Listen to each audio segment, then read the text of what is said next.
Stylyville, ville textile dans le Nord-Pas-de-Calais, connue pour ses grands créateurs de mode. Étrangement, depuis quelques années, elle est aussi surnommée Screamville. Tous les 31 octobre, un styliste y est assassiné. Il ne reste plus que 2 couples de stylistes dans la cité. La peur règne.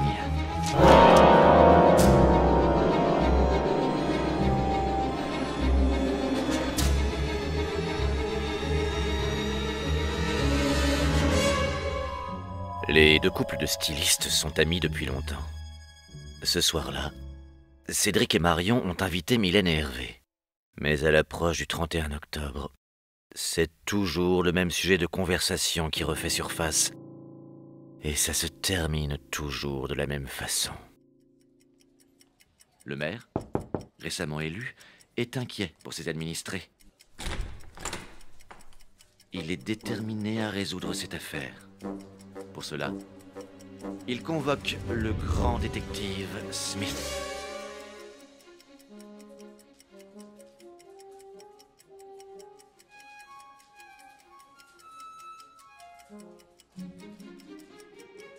Marché conclu.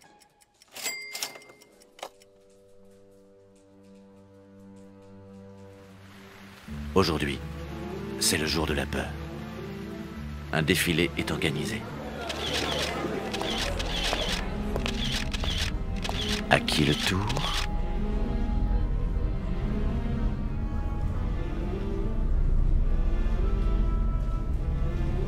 Le détective pense déjà à des suspects.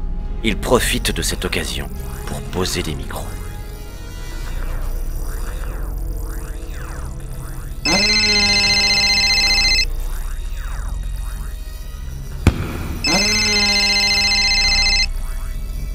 Ce nouvel émetteur venu des États-Unis fait des merveilles. Message capté. Rendez-vous à 14h? J'y serai.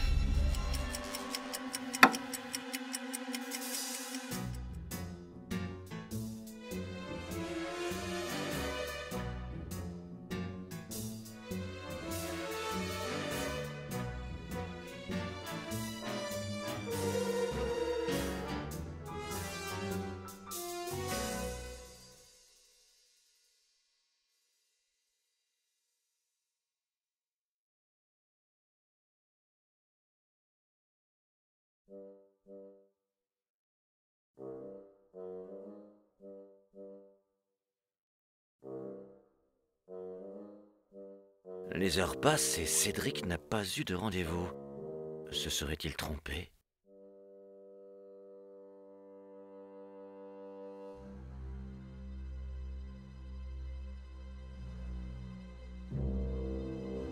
Mais le soir du 31 octobre,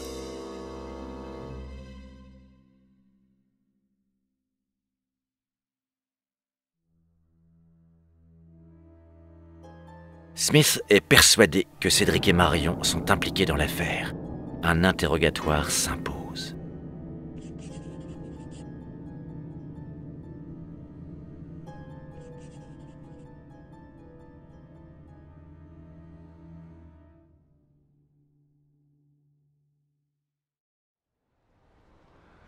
Tiens, un détail intéressant sur l'un des pantalons de la vitrine.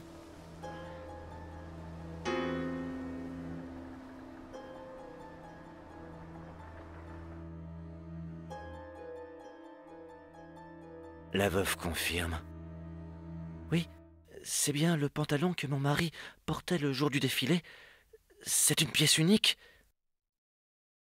Comment cette pièce unique a-t-elle pu se retrouver dans cette vitrine? Il n'a pas fallu longtemps à l'agent Smith pour convaincre le commissaire de perquisitionner la boutique.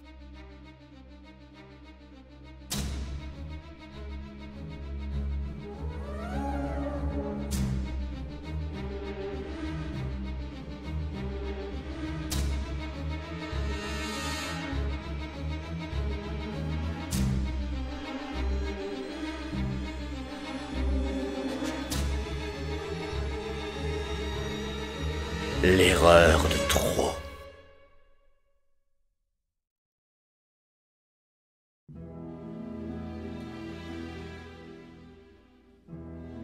Le couple craque. Il avoue avoir engagé un tueur à gages pour tuer tous ses concurrents. Le message ne signifiait pas « rendez-vous à 14 heures », mais donner le nom de la prochaine victime et sa situation dans la salle de cinéma au tueur. Hervé rang 14H. Il n'y avait plus alors qu'à le déposer dans la boutique de Cédric et Marion. Il explique ensuite comment ils ont recouvert les corps en les enduisant de cire pour les faire passer pour des mannequins et les placer dans la vitrine. L'erreur est d'avoir échangé les pantalons dans la précipitation. C'est ainsi qu'ils ont été découverts.